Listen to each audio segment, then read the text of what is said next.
Merdeka, merdeka, merdeka. Pada pagi hari ini kita akan belajar akan firman Tuhan. Saya ambil judul dengan judul kemerdekaan yang sejati. Hari ini kita akan semakin mendekati pada bulan Agustus. Tepatnya tanggal 17 Agustus kita akan memperingati hari kemerdekaan daripada bangsa Indonesia, bangsa yang tercinta ini, di mana semua boleh merayakan dengan penuh sukacita, penuh dengan damai sejahtera, semua oleh karena anugerah Tuhan, semua oleh karena kebaikan Tuhan, sehingga bangsa kita Indonesia boleh merayakan kemerdekaan itu dengan bebas. Kalau kita berbicara tentang merdeka, merdeka itu berarti bebas. Bebas melakukan segala sesuatu, tidak terikat, tidak terpaksa melakukan segalanya, tetapi mereka bisa melakukan dengan semaunya mereka semua. Puji nama Tuhan. Kita mau lihat di dalam Yohanes 8 ayat 36 dikatakan bahwa jadi apabila anak itu memerdekakan kamu, kamu pun benar-benar merdeka. Yang menjadi pertanyaan kita pada hari ini, sudahkah saudara dan saya benar-benar mengalami ataupun menikmati kemerdekaan yang sejati?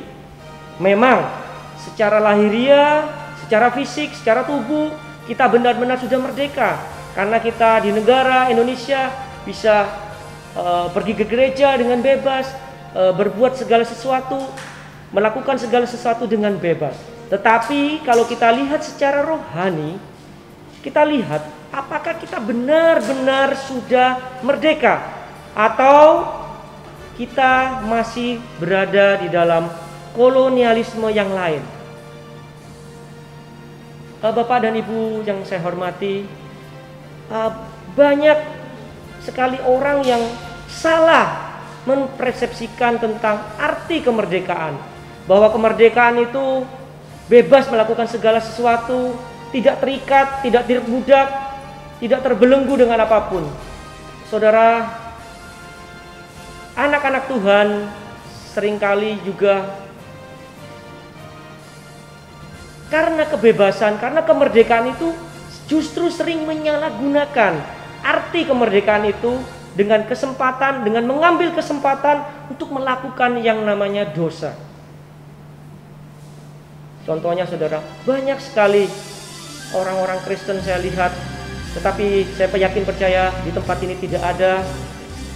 Banyak yang masih terbelenggu, terikat, terbudak oleh kuasa-kuasa lain.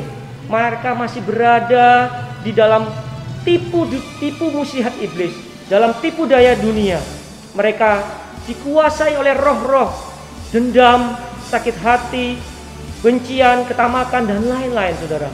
Bahkan di dalam Galatia 1 ayat yang ke-10 dikatakan, Galatia 1 ayat 10, kita akan baca sama-sama. Jadi bagaimana sekarang? Adakah ku cari kesukaan manusia atau kesukaan Allah? Adakah ku coba berkenan kepada manusia? Sekiranya aku masih mau mencoba berkenan kepada manusia, maka aku bukanlah hamba Kristus.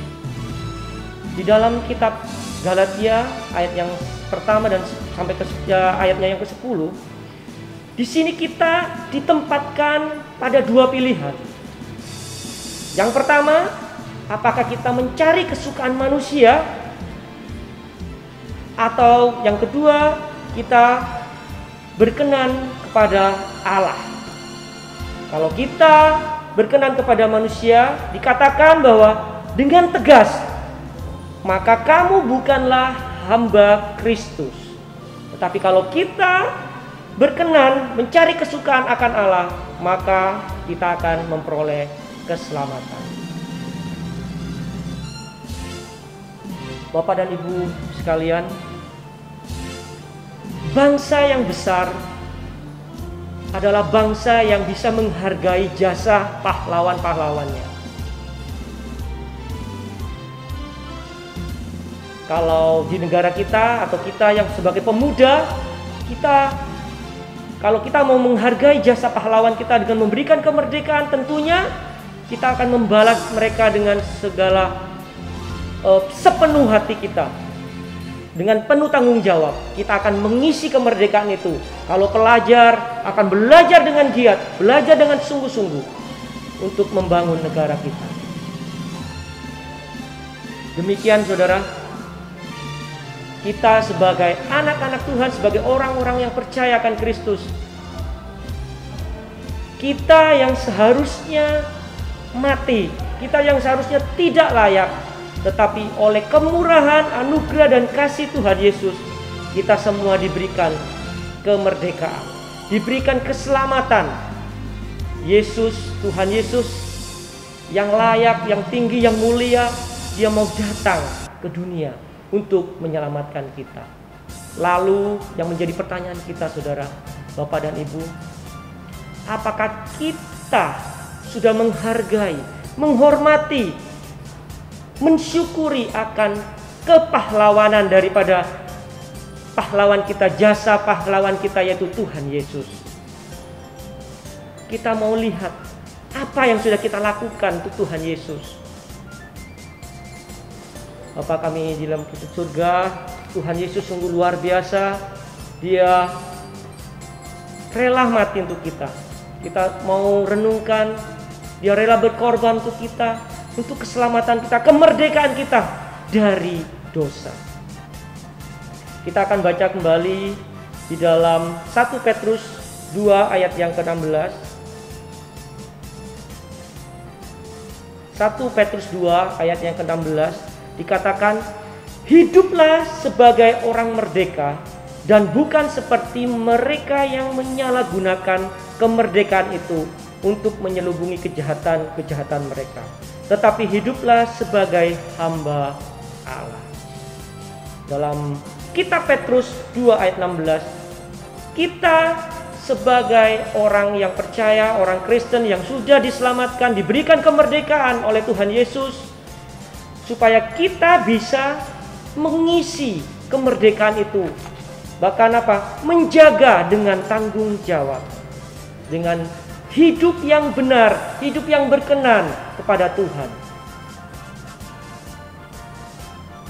Hidup benar, saudara, adalah sesuatu yang Tuhan minta kepada kita. Sehingga melalui kehidupan kita semua anak-anak Tuhan, kita bisa berbuah, menghasilkan buah, sehingga melalui kehidupan kita, nama Tuhan Yesus boleh ditinggikan dan dipermuliakan.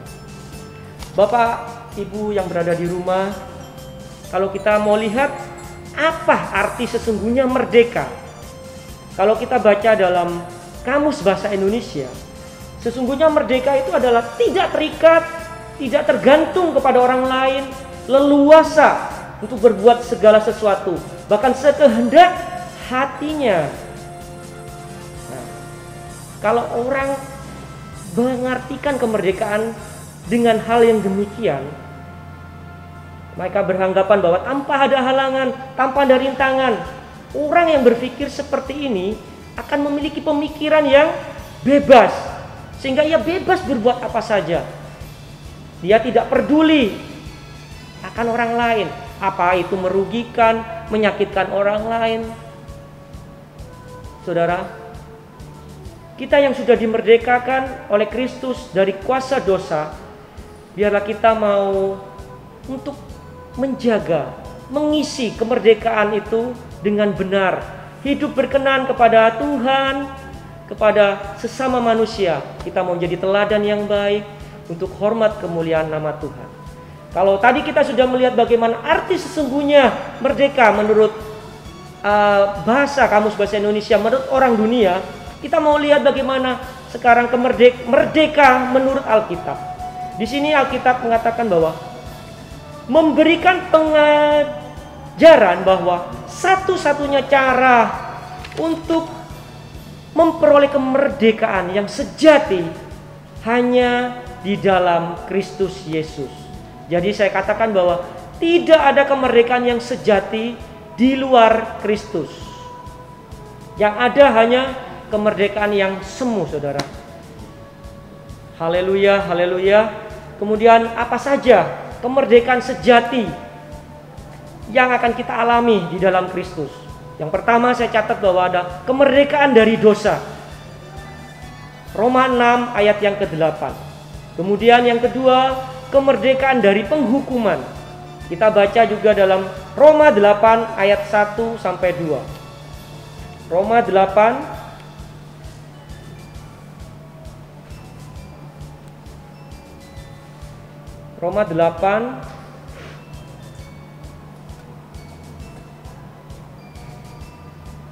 ayat 1. Demikianlah sekarang tidak ada penghukuman bagi mereka yang ada di dalam Kristus Yesus. Roh yang memberi hidup telah memerdekakan kamu dalam Kristus dari hukum dosa dan hukum maut. Dan yang ketiga, kemerdekaan sejati yang kita alami di dalam Kristus adalah kemerdekaan dari dunia yang jahat. Kita mau baca Galatia 1 ayatnya yang keempat. Galatia 1 ayatnya yang keempat.